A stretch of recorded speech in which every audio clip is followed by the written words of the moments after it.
Hi, this is Christina. I just want to tell you about my day at Spring Fair in Birmingham, which is where I went for my exhibition.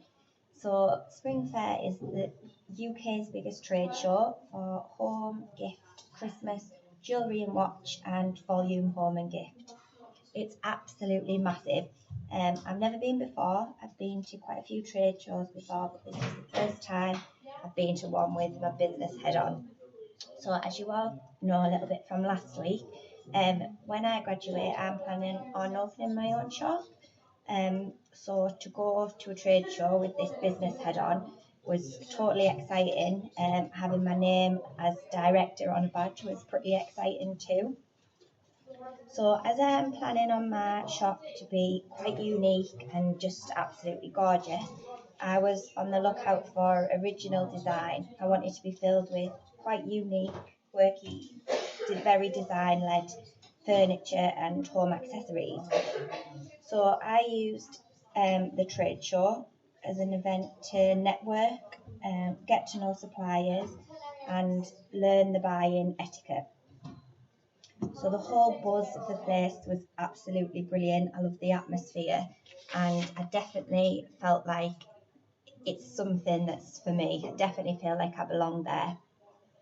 A lot of the stuff on the stands was quite samey, so I felt like a lot of the trade suppliers was stuff that I've seen before, not very design led, a little bit naff, if I dare say it. And this totally made me realise how shops end up full of the same stuff. So my dream is to open somewhere really different and really unique due to a frustration of there being a very much of a lack of it in the area. But I can totally see why there is, because going into this huge trade show is full of the same old rubbish. And I feel like as a buyer, you probably get sucked into that environment when you're there, which I did a little bit, and it wasn't until I came out and realised that actually, no, what I want to find is something a little bit different. Having saying that, though, there were a few little nuggets of hope in there. Abigail Ahern actually had a stand in there, which was absolutely gorgeous, totally different, quite conceptual. She actually had army tent camouflage over a stand, and it was all really quirky with fake flowers and botanicals and plants, so that was really different to the rest of the stands on there. And I also met with a candle company from that originate from Australia, and I felt quite excited about these candles because I've been a little bit indifferent about whether or not I would stock something like that. I don't kind of was thinking I don't want the samey sort of wood wicks, Yankee candles and things like that. But this brand really had a gorgeous aesthetic. They were really different, and I felt like they would fit in really well with my branding. The trade show was also really good for my confidence. So, meeting with potential stockists, handing out business cards, talking about myself as a trader was really quite exciting and really good practice for me. So, that was one good thing that I could take from it as well. Another good thing was seeing the way that the stands were laid out. So it was really good just for a little bit of styling inspiration, really, to see how stockists were showing off their products.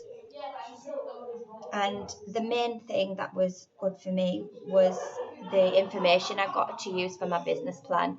So I meeting stockists, talking about figures and numbers and prices and things like that might not necessarily be exactly the type of stuff that I do sell in my shop, but to get a really good idea of wholesale prices, retail markup, VAT and things like that was perfect for me to use in my business plan.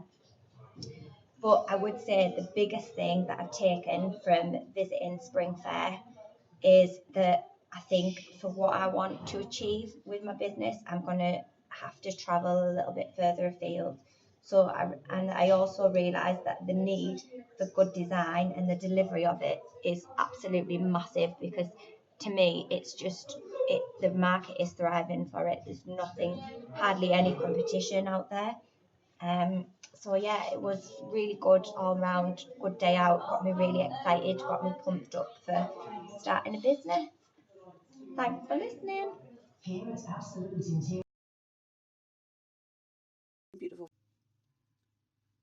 Hello, this is Francis's Big Day Out.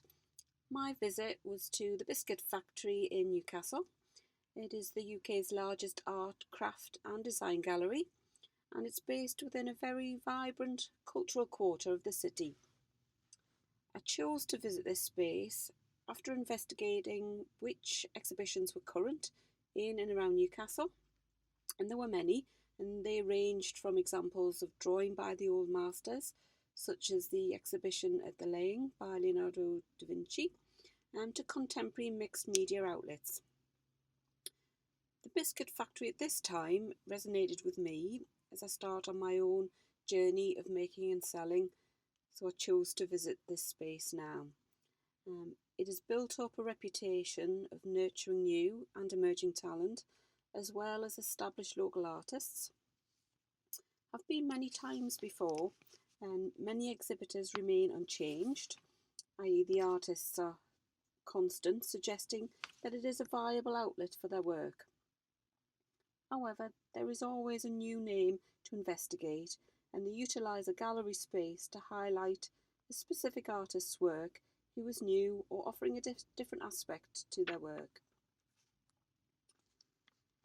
The variety of artwork on offer makes the experience of visiting exciting, and seeing how other artists using different media to express their work is a really good, exciting experience for me and offers inspiration for my own work.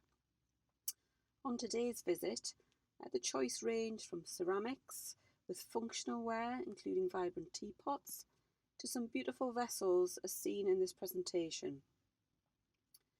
The glasswork I particularly liked are the panels of landscape scenes. I really liked how the see-through qualities offered a contrast between the subject and the surroundings that they're actually housed in. The reflections that you could see through just offered other possibilities. There was a large selection of work specifically by printmakers also. It's a skill I really admire. And the fact that these skills are readily available to learn and extend within the cultural environment that this gallery is based in is quite exciting.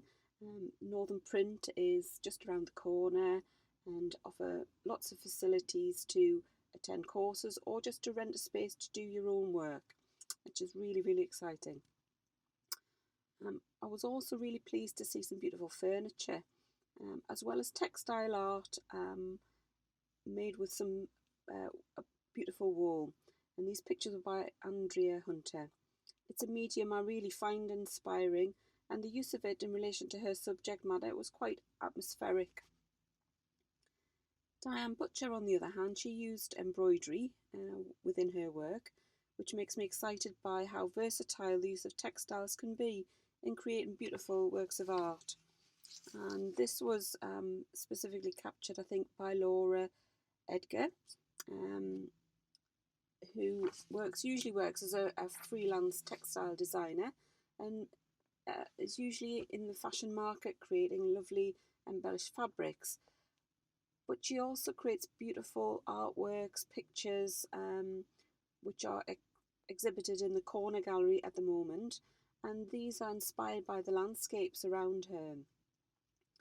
And she uses quite a mixed media palette to interpret the inspirational textures around her, and finds inspiration in all things nostalgic, vintage, and uses a lot of vintage fabrics within her work. This is quite an exciting space, I feel, for the gallery and also for the artists. It's a seasonal space, and they usually have about 4 exhibitions a year and show the work of current artists. So that's really, really good for them. The whole gallery, shop and comfort zones, including restaurants and cafes, I feel offer a whole experience for visitors. For those who just want to actually come and visit and see what's happening within contemporary art, or if you actually seriously want to buy. And the price range is quite considerable, so it offers something for everybody. And that they also offer schemes to help make artwork affordable for just everyday people to buy, which is really good. The mixed media available offers choice and excitement for the viewer and shows to the extent of talent that there is in the local market, which is also really excellent for just art and craft in general. But most importantly for me, it shows that there is a market out there, and this offers me hope and excitement for the future of my own burgeoning career. I also found quite exciting that the artists weren't all academic artists who've been through process. A lot of them are self-taught, and that was particularly highlighted by the work of Peter Hallam. He works primarily in oils, and he has a selection of portraits in the gallery at the moment, which are very distinct abstract style. He's got quite an eye for colour, and they are informed by real characters, but they take on stories of their own, and it was quite exciting to see that aspect as well. So I hope you've enjoyed my experience of the Biscuit Factory, and I would urge you to go yourselves and create your own interpretations and views as I have. Thank you very much for listening.